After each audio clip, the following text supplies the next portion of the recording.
ముఖ్యమంత్రిగా కేంద్ర ప్రభుత్వం సహకారంతో రాష్ట్రంలో 17 మెడికల్ కాలేజీలను మంజూరు చేయడం జరిగింది. అందులో 5 పూర్తి చేశాం, 2 సిద్ధంగా ఉన్నాయి, మిగతావి వివిధ దశల్లో ఉన్నాయి. కూటమి ప్రభుత్వం అధికారంలోకి వచ్చిన తర్వాత కార్పొరేట్ సంస్థలకు అప్పగించాలని ఈ మెడికల్ కాలేజెస్ అన్నింటినీ కూడా వాళ్ల చేతుల్లో పెట్టాలని ఒక నిర్ణయం తీసుకున్నారు.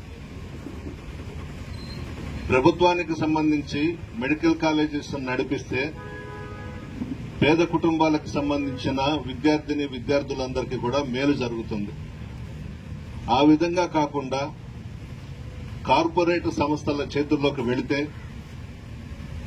ఎస్సీ, ఎస్టీ, బీసీ, ముస్లిం మైనారిటీల బిడ్డలు చదువుకోలేని పరిస్థితి ఏర్పడుతుంది.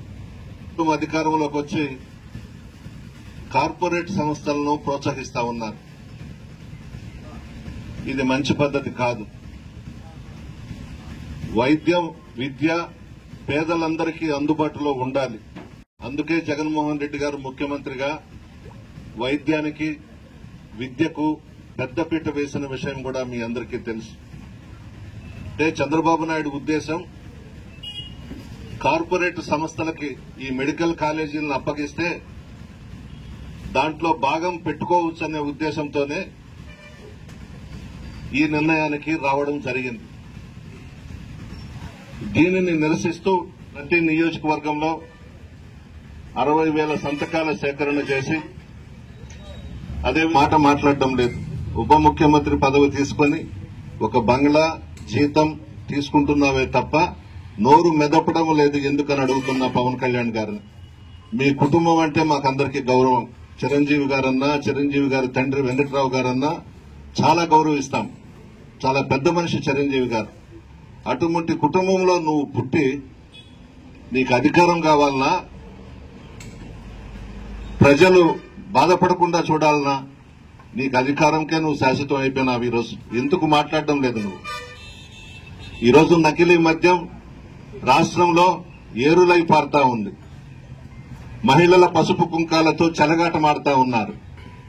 చిత్తూరు జిల్లాలో చంద్రబాబు నాయుడు గారి సొంత చిత్తూరు జిల్లాలో తెలుగుదేశం పార్టీ తరఫున పోటీ చేసి ఓడిపోయిన వ్యక్తే ఈ నకిలీ మద్యాన్ని సృష్టించి ఏరులై పారిస్తా ఉన్నాడు రాష్ట్రంలో.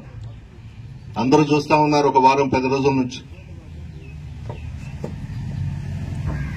ఈ రోజు పత్రికల్లో వచ్చింది, చంద్రబాబు నాయుడు గారు ఎంక్వైరీకి ఆదేశాలు చేశారు. ఎవరు వేశాడు ఎంక్వైరీకి? చంద్రబాబు నాయుడు జేబులో ఉన్నటువంటి సిట్ ని వేశాడు. ఆ అధికారులంతా రిపోర్ట్ ఇవ్వమంటే ఆ విధంగా రిపోర్ట్ ఇస్తాడు. ఆ ఎంక్వైరీలో న్యాయం జరగదు. అంటే నీకు సంబంధించిన వాళ్ళు ఈ నకిలీ మద్యం కేసులో ఉన్నారు కాబట్టి వాళ్ళని తప్పించాలి కాబట్టి నువ్వు సిట్ వేశావు ఎంక్వైరీకి.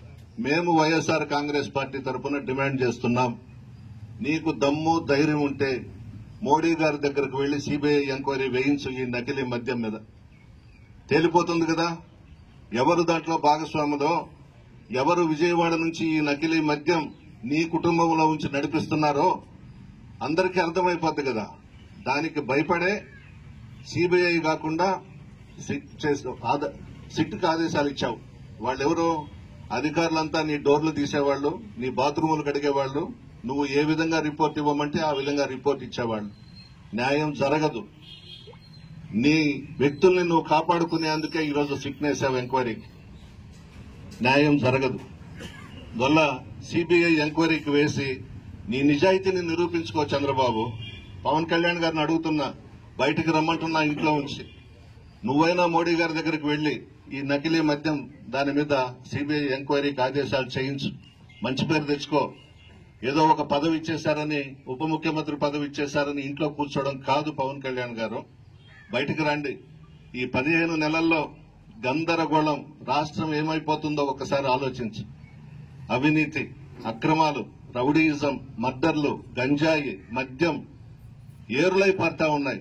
ఇష్టారాజ్యంగా నడుస్తా ఉంది. రాష్ట్రం అంతా భ్రష్టు పట్టించేశారు ఆంధ్ర రాష్ట్రాన్ని. ఈరోజు దీనికి ఎక్కడో దగ్గర పులుస్తా పెట్టాలి కదా. ఈ 2025లో నెల్లూరు జిల్లాలో 25 మర్డర్స్ జరిగినాయి. ఏమైపోతుందో నెల్లూరు జిల్లా? ఎక్కడుంది పోలీస్ డిపార్ట్మెంట్? ఎక్కడుంది లా అండ్ ఆర్డర్? ఏమైపోయారు మీరంతా? జిల్లాలో 2 మంత్రులుంటే నోరు లేదు 2 మంత్రులకి, 2 సీనియర్లు. ఎందుకు మాట్లాడడం లేదు మీరు? ఎందుకు ఎస్పీ గారితో పోలీస్ డిపార్ట్మెంట్ తో మీటింగులు పెట్టి ఎక్కడ లోపం జరుగుతుందని మీరు అడగడం లేదని అడుగుతా ఉన్నాం మేము వైఎస్ఆర్సీపీ తరఫున. ఇన్ని మర్డర్సా? 25 మర్డర్స్ ఒక నెల్లూరు జిల్లాలోనే 2025లో జరిగాయి అనంటే ఏం చేస్తుంది మీ ప్రభుత్వం? కూటమి ప్రభుత్వం ఏం చేస్తుంది? ఎక్కడున్నారు మీరంతా? కరెక్టేనా ఇది? ఎక్కడ లోపం జరుగుతుందో తెలుసుకోవాలి కదా.